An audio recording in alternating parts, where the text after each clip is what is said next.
Many people have given many reasons for why Xi Jinping did not attend G20. In fact, there is another meeting coming up with President Biden on the west coast of the United States, and it is believed that he will not be attending that too. And therein lies the story. First, like this video, and if you have not subscribed to our channel, please do subscribe to our channel. And before I proceed further, I need to tell you a little bit story. What happened was that Xi Jinping went to BRICS summit on a state visit. When there is a state visit, the protocol is higher.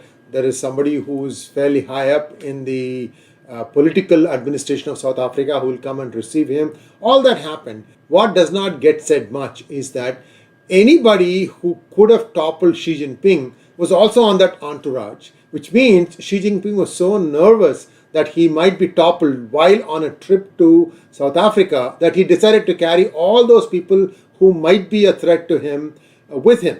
This is not where the story ends. But it's very interesting, and it is believed, because nobody will open their mouth, it is believed that on the way back, Xi Jinping did not fly back to Beijing. Instead, he flew to Urumqi in Xinjiang.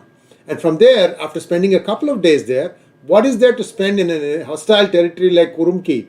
I don't know. He decided to take the train back from Urumqi all the way to Beijing, probably another day's trip. Very, very interesting. A lot of hush-hush here. Why was it that Xi Jinping decided to use the train? There is your path from Urumqi all the way across to Beijing. Why did he choose this? Well, this is where things get interesting, and it has to do with the fact that he has been purging many people in the rocket force of the CCP. And I'm going to tell you the list of all the people who have gone missing in the last few months, and it is incredible how many people have been, disappeared. This only means one thing, that there was a coup attempt perhaps, and that perhaps failed, but Xi Jinping is very, very nervous at this point of time. To add to all his miseries, something else has happened in the last week. In Inner Mongolia, there was a coal mine.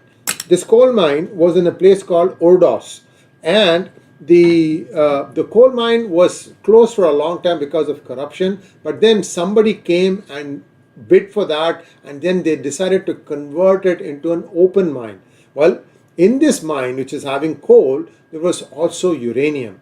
And a way to separate the uranium from coal was not properly followed. Therefore, when coal got shipped out of this mine to various parts of China, it had traces of uranium in it.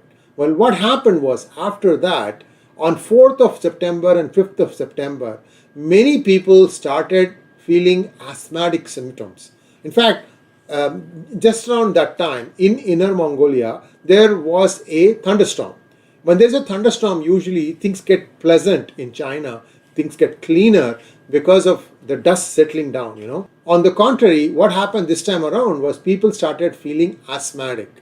And they said, the doctors tried to explain it off, saying it was a thunderstorm asthma, whereas it looks like it was more like radioactive dust that got from these open mines, and that may have entered people's lungs.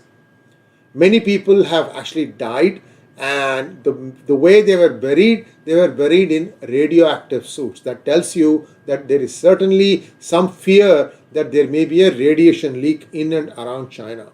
Now, to add more credence to the story, the Chemical Defense Force, which is an elite unit, has been deployed to try and contain this. But remember, I told you that the coal from here got shipped to various parts of China, because China generates 60 to 65% of its electricity using coal-fired plants. So it's out in the atmosphere.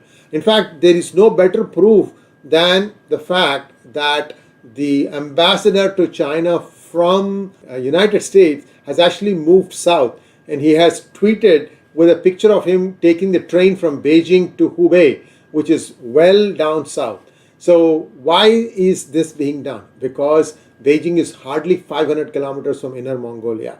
Not only that, the United States ambassador to Japan, Rahm Emanuel, has also been tweeting away asking what is happening in China. So who are the people who have been missing? Foreign Minister Xinjiang has been missing since 25th of June. Defense Minister, last seen in public on the 29th of August, Li Shangfu, and PLA Rocket Force Chief Li Yuchao, missing since late June. Wu Guohua, who is the Deputy Commander of CCP's Rocket Force, he committed suicide on July 6th. Shang Hong, Deputy Commander Strategic Support Force and Commander of the Space Force, has not appeared in public since 2022. And the Vice Chairman of PRC Central Military Commission, Zhang Yuzhia, has been rumored to be implicated. Well, all this is happening now while Xi Jinping was traveling to the BRICS summit and so on. So you also know that in Yellow Sea they had this accident where the submarine essentially sank, and they are now saying that this happens to look very, very similar to what happened in 2003. That is, the oxygen inside the submarine got cut off and everybody asphyxiated to death. Unfortunate, but that's what seems to have happened.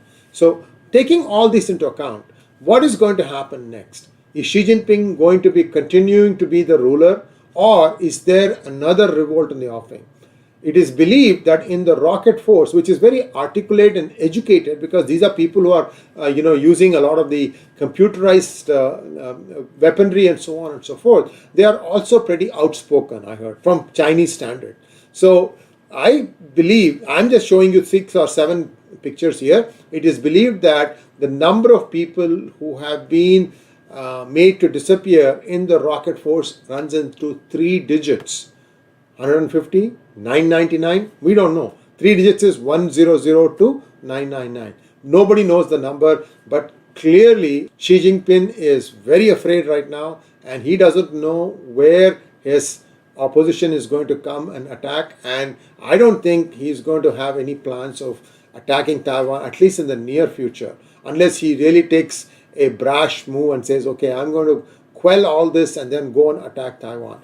I don't see that happening, especially given the radioactive leak in Inner Mongolia. This is a very serious thing, and we have to wait and see how that plays out. Thanks for watching. Please like, share and subscribe to our channel.